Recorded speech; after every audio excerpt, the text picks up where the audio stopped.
Oh boy. Yeah, this one.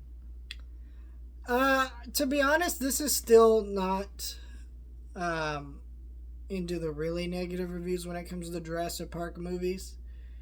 But you can't deny that this movie isn't good.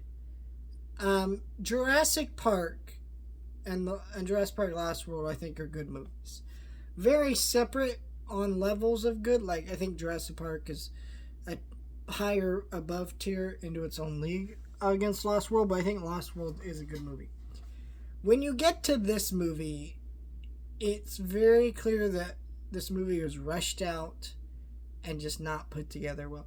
Which is sad because it's directed by Joe Johnston, who did do The Rocketeer in the first Captain America movie. He's a good director. And if you haven't seen those movies, I mean, you should. They're good movies. Less so on first Captain America movie, but uh, the but the Rocketeer is a great movie. Sorry, went blank there for a minute. But this movie's not great. And I think it's just because it feels so rushed and there really isn't a great plot to it. Basically, these people give them money to rescue their son from this actor Alan Grant, which is great to see Sam Neill and Laura Dern.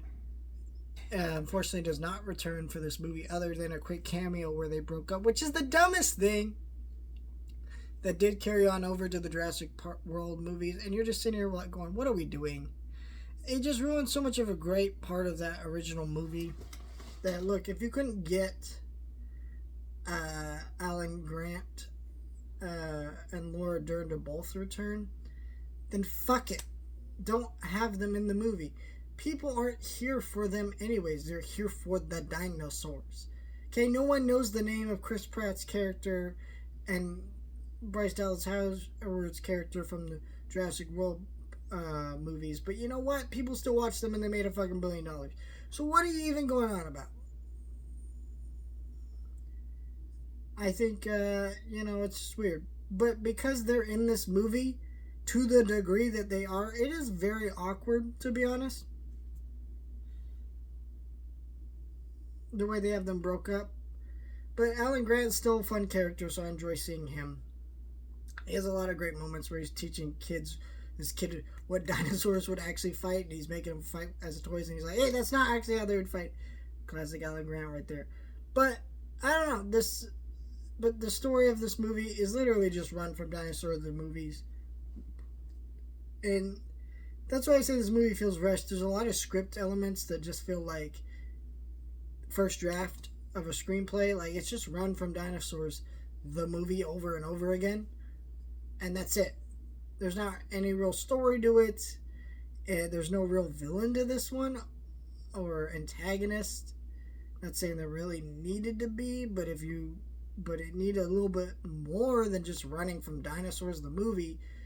And the effects look as good because, again, I think a lot of that has to do with this movie just being very rushed out. I'm not really sure why it was rushed out. I didn't really look in the production history of this movie because, frankly, I don't care about this movie enough to really look into that. But if someone has any more information on that, I guess put in the comments down below. I guess I'd be curious to know if there's a reason that this movie feels that way. But overall, it's just a very nothing of a movie. With a character that I really enjoy, who has a couple funny lines and good moments. I think this is a perfectly watchable movie, though. Like, this does not infuriate me like Jurassic World or Jurassic World Fallen Kingdom or Dominion. Those movies infuriate me. Like, I don't even want to watch those half the time. But this one doesn't do that. Like, I actually have fun with this movie, even if a lot of it isn't great. It's perfectly watchable, and there are some really weird sequences like Alan, what the fuck was that scene? I don't know, but whatever, man. It's a fun movie. But like I said, it's still not a good movie. Kind of enjoy this movie and the way I enjoy Jumanji: Welcome to the Jungle. This is, by the way, why I've never reviewed those movies, which I may do at some point. It's because, like, those movies are just fun, and they're not good movies, but I really don't care. Because they do their job well enough. And that's kind of what I feel about this movie. And I guess I care about a little bit more because it is taking a great film and making it just blockbuster schlock. But I don't really. It doesn't really do it in a way that's infuriating like the other movies. So we'll talk about that when we get to it.